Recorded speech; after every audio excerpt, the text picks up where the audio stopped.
Hello, true believers. Welcome to the episode of Marvel Talk with your hosts, Nick and Chris. And we have a good one to talk with you about today, She-Hulk Episode 3. Also, happy September. And we just got back from seeing Spider-Man, the Extra Fun Edition. And we're going to talk all about that in Sunday's video because we're here to talk about She-Hulk. Yep. The third episode.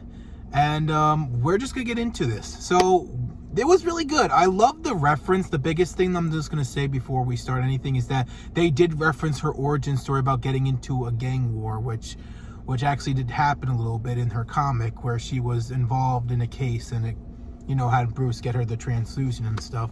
That was really fun. Yeah, I enjoyed this episode very much too. I also enjoyed the whole 2A and B story and how she even broke the fourth wall to say like A and B is connected and then like zoomed away a little bit. So that was actually pretty cool. Yeah. Abomination was also like seeing how this was like his major part in this. Yeah, it was great in this episode. I really enjoyed him. Yeah, it's really weird to see him like this now, especially when you're looking back at like the Incredible Hulk. Yeah, he officially got those his little things. He's also aged. Apparently he aged. Like just how Hulk aged, he aged the same kind of. And it just starts with the court. It kind of goes with the court case. We get Wong. He works at a Target apparently and is a librarian and has Sorcerer Supreme and stuff. Fourth wall breaking is really nice, but the second story, as I mentioned, was actually the Megan Thee Stallion storyline, where one of her co-workers thought he was dating Megan Thee Stallion when it was a shapeshifter from Asgard. Yeah, New Asgard. And it was really enjoyable. Anything you want to add, Chris? Yeah, okay, I will say, yeah, that whole thing with Megan Thee Stallion, that was hilarious. Like that little storyline. And the B story, as he said it. Yes. She-Hulk said. Yeah, exactly. And, let's see. And, yeah, of course, Abomination was really great. I loved his whole little thing there. And it was funny, like, how Wong revealed about why he did all this. So apparently it's like he's just practicing a Sorcerer Supreme sort of thing. And apparently it's like he just revealed to everybody, like, at the hearing for Abomination. Yeah. He revealed how he broke him out. And then it's the judge like, you realize that you just let a criminal out. You just really revealed that. And then he's like, I was never here. Gotta go. Bye. It was just like, yeah, I know. I'm going to leave.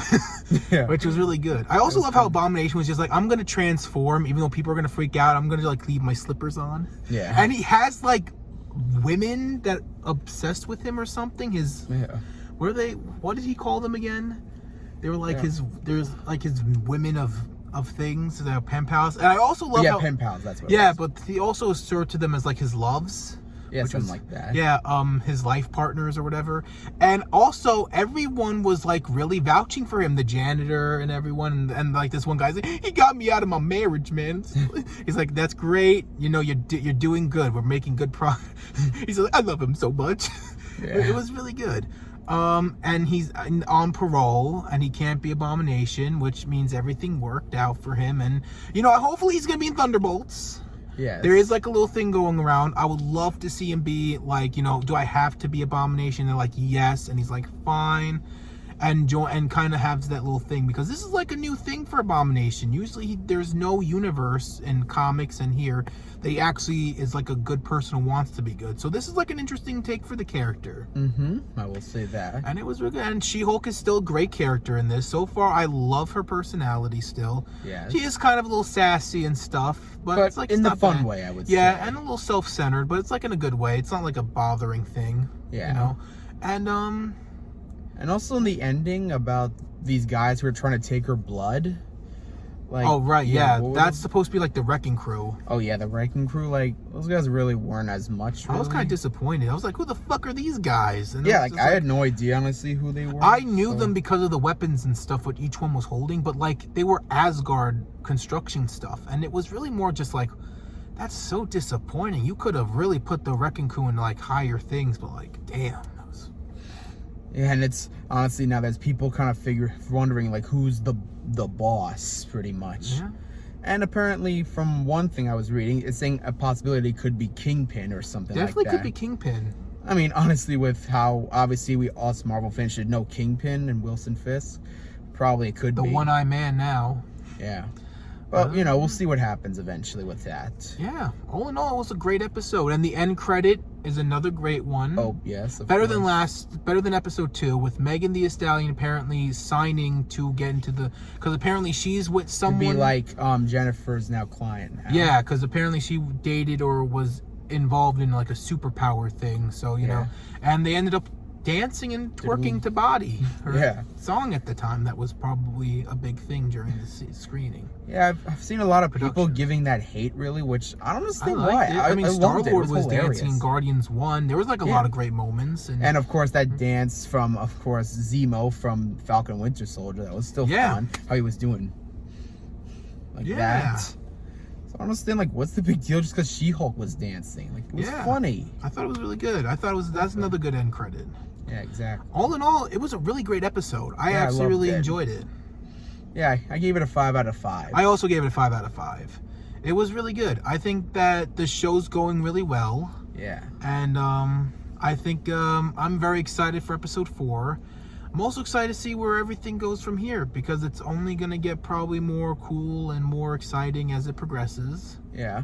And I actually think I might have, before She-Hulk Good premiere, I think they said episode 4, I think it might have been, where it's like it's going to get really more interesting or something like that. I think I read about. So. We won't know till Thursday, which apparently now all streaming services are now doing Thursdays. Mm-hmm.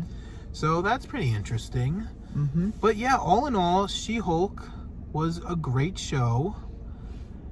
And I think that's it. Our verdict is 5 out of 5. Yes, and can't wait for episode 4. Yeah, is there anything you want to add? No, I don't think so. I think I covered everything. Okay, great. Well then, if we don't have anything left to say, there is one thing left we can do. Mm-hmm. And, well, we just hope that you guys enjoyed today's video. If you did leave a comment what you thought of the episode. And, there's only one thing really left to do and to say. Mm-hmm. Excelsior. Enough said.